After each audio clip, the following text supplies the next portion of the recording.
Bon, à cette question de savoir l'originalité ou bien l'origine d'une personne, je pense que ce n'est pas le lieu. Parce que de ce que je sais, Barack Obama, certes, il a des origines en Afrique, mais le président des États-Unis. Donc, je crois que le plus important, c'est de préserver la paix. Donc, il ne faudrait pas qu'on se sussoie ou bien on s'abaisse sur cet article-là. Ce sont des vastes mots. Donc, le plus important, comme je l'ai dit, c'est la paix. Donc, moi, je ne suis pas contre ce qui a été dit. Le plus important, c'est la paix. Je pense que selon la loi de la Constitution, si vraiment la loi le condamne en temps normal, il n'a plus le droit de se présenter. Mais, vous savez, les présidents de cette Afrique, c'est comme ça, ils ne marchent pas dans la loi. Mais ils aiment qu'on marche dans la loi, mais eux-mêmes, ils ne restent pas pour. Je pense qu'en temps normal, il est éligible. Non, je pense que, je ne sais pas. C'est à eux maintenant de voir. Mais puisqu'ils n'aiment pas la paix, ils aiment que la guerre. Ils n'aiment pas la franchise. Ils n'aiment pas marcher dans la loi. Donc je pense qu'eux, ils font ce qu'ils veulent. Il a déposé. Et donc c'est à la CEI de voir sa candidature. Si la CEI trouve normal que cet article 35-là permet ou ne permet pas au président sortant de poser sa candidature ou d'accepter sa candidature à la CEI, moi je pense que c'est à eux de décider. Voilà. Aujourd'hui, tout part d'un dialogue.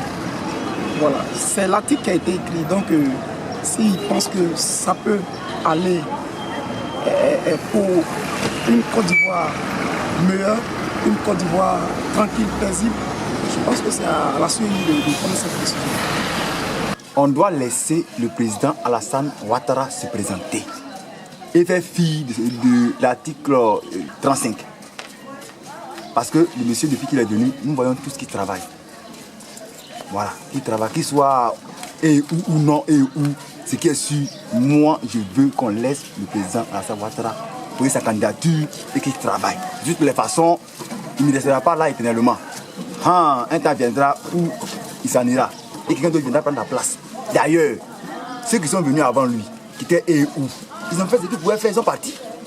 Est-ce qu'à leur temps, la Côte d'Ivoire n'est pas aussi d'électer aussi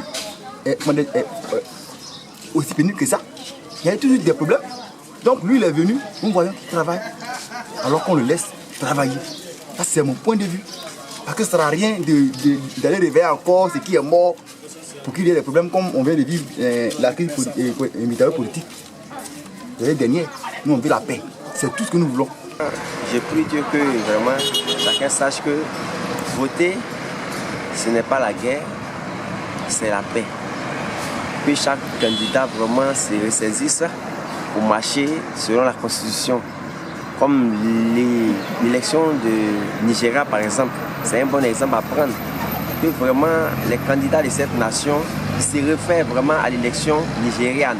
Donc, tout le mal que je peux souhaiter pour ce pays, c'est que lors des élections, nous soyons vraiment un. Et que nous fassions l'effort de préserver la paix afin que nous puissions toujours être ensemble et vivre en harmonie. Je veux vraiment lancer, c'est que nous voulons que ces candidats-là aient un esprit vraiment de paix. Et que ce soit un esprit de paix qui les anime.